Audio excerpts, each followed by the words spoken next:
Okay, so what we're currently doing to get data into our database is we're just using a JSON file to populate our database with some example auctions. Now, imagine you're working on a microservices application for an existing application and you've been tasked with implementing this search service.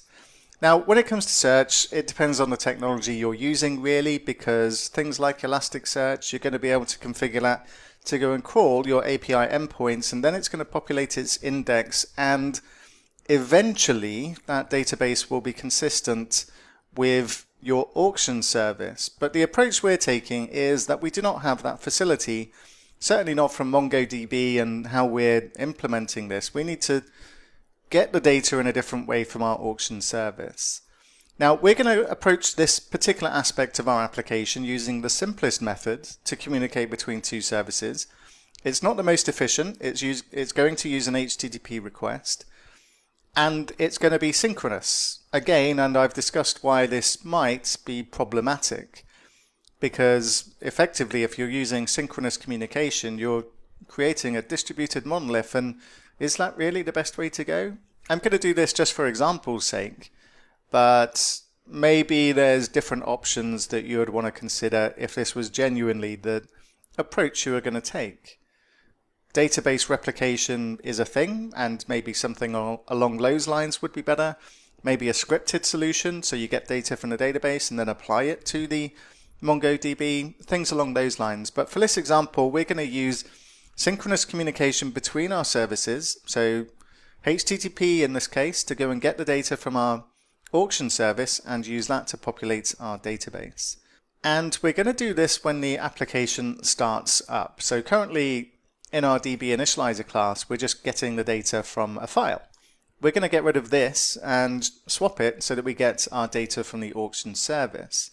So we're going to replace this with a service that we can call to go and get the data. But let's go and configure this. First of all, we'll need to go back to our auction service and just make a small update to our auctions controller, because rather than getting all the auctions every time the service starts up, it would be better to say, hey, this is the latest auction I've got with an updated date of this. Give me all the auctions you have after this particular date.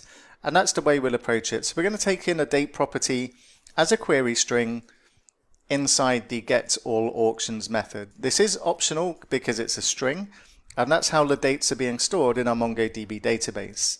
So let's make an adjustment to this particular method, and we'll specify a variable for the query, and we're going to say context.auctions, and we're going to give it an ordering, and we're going to say x goes to x.item.make, just as we did before, but this time we're going to use the as queryable, just so that we make sure that this query is going to be of type iQueryable.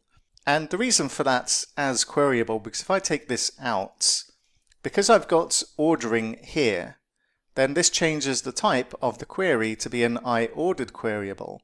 But if I want to use this query object to make further queries, then it's not going to work correctly. So we do need to specify as queryable here, even though it doesn't feel like you need to do this right now. And then we're going to check for the presence of the date. So I'm going to say if string is null or empty, and then pass in the date. And then we're going to update our query. So we're going to say query equals query.where. And we're going to go for x goes to, that's really annoying. I'm so not used to VS Code, I need to get myself into the habit of whenever I type in an x and then press space, I need to get into the habit of typing escape first. The artificial intelligence companion doesn't seem to realize that I do that quite a lot, and is still adding that automatic completion. But never mind, I'll get used to it, I hope. So I'm going to say x.updatedApp because this is what we're going to compare it with. And then in order to compare a date time, we need to use compare_to. And then the date time is coming in as a string in this case, so I need to specify datetime.pass so that I can get this as a date object, and then pass in the date string. And then I need to specify two universal times, so I'm comparing like for like, and let's see, to universal time, add the parentheses, and effectively this compare to. This returns a signed number indicating the relative values of this instance and the value parameter. So if it's less than 0, this instance is earlier than a value. If it's 0, that means it's the same, and greater than 0, this instance is later than the value. So we want to just make sure that this is greater than 0. So that way we're only returning auctions that are greater than this particular date. And that's what we're doing inside this method. And then let's take a different approach to returning these auctions, because I've used the include statement here and then I'm using the mapper.map function there. But we've got a better way of doing this actually with AutoMapper. So I'm just going to remove what I have here. And I'm going to say return await query. And I can use the project to function that we get from AutoMapper. And I'm going to say I'm going to project this to an auction DTO. And I'll probably need to bring this in from AutoMapper queryable extensions. And then we just need to provide the mapper.configuration provider to let it know where to get the mapping profile for this query. And then I can say to list a sync.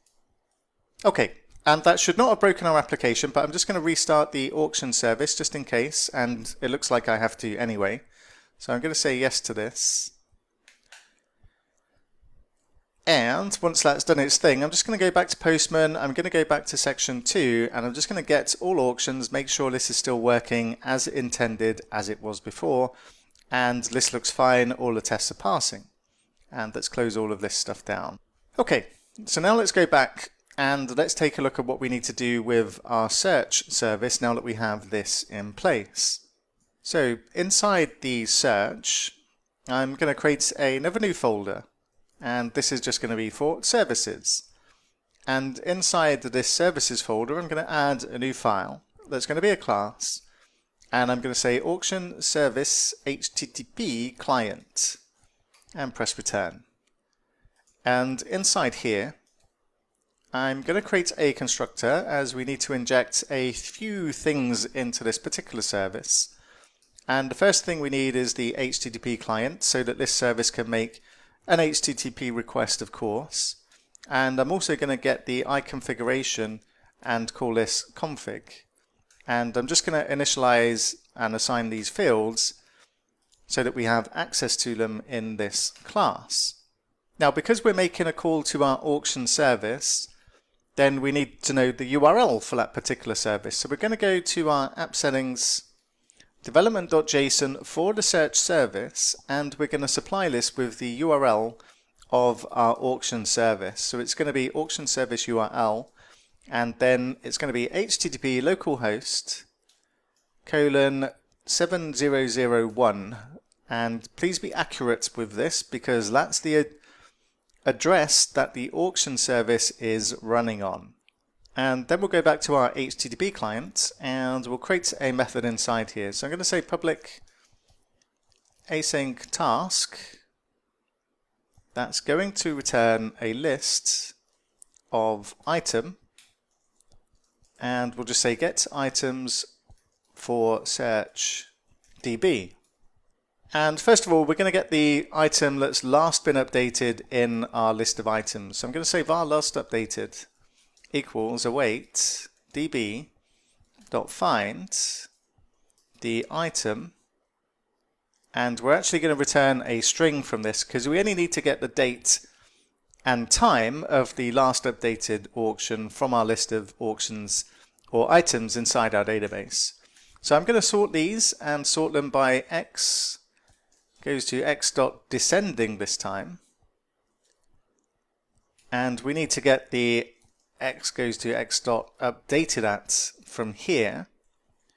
Inside here we're going to project this so that we just get the string of the date. So I'm going to say project, and we'll say x goes to x dot updated at, and we need to make this to string. And then we're just going to execute the first async.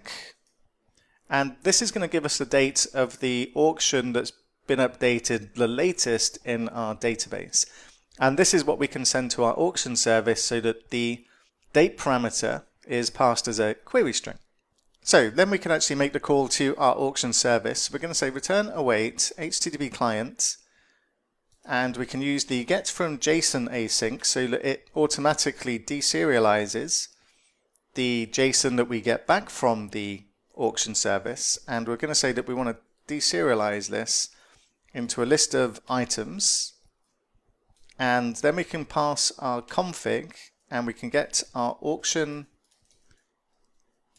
service URL, and of course this needs to match exactly what we've used inside our app settings development.json, so do be accurate there. And then after that config we can specify plus, and we're going to say /API auctions, then question mark, and we're going to say date equals, and then plus last updated, so that we have the query string for this. And let's just move this stuff down so it fits on the screen. So that takes care of the method we need in our little HTTP service. This is not the sort of communication we're going to be using going forward between our services, but it is just a simple example of an option at our disposal. So let's head over to the program class, because we do need to register this as a service. So we'll go across to the program class for the search service, and inside here, just underneath the add controllers, we'll say builder.services, and we're going to add an HTTP client and then specify the auction service HTTP client. And finally, we can go back to our DB initializer class. Again, inside the search service, we want to be for this. And we're going to make some adjustments inside here. In fact, I'm going to get rid of all of this code that I have just now for getting the data from a file, and we'll use our new approach, which is using HTTP to get the data.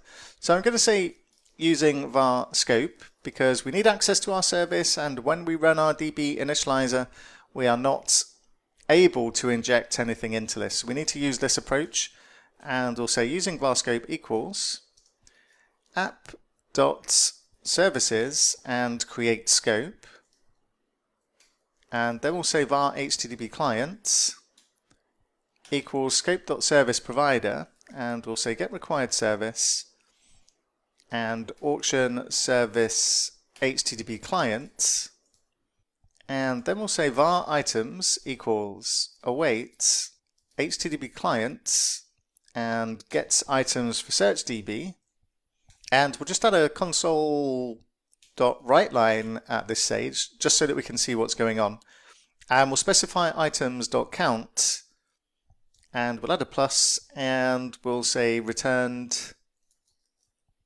from the auction service, and we'll check to see how many items we've got, and then we'll say if the items.count is greater than 0, then we'll say await db.save async and pass in the item. So we only actually make a call to the database if we actually have something to save.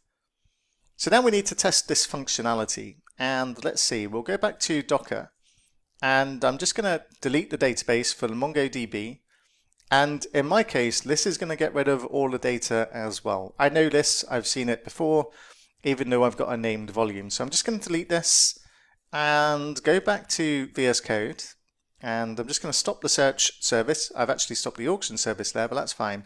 But I'm also going to stop the search service. And let's see, if I then restart Docker or use docker compose up-d, then I create my new instance of MongoDB.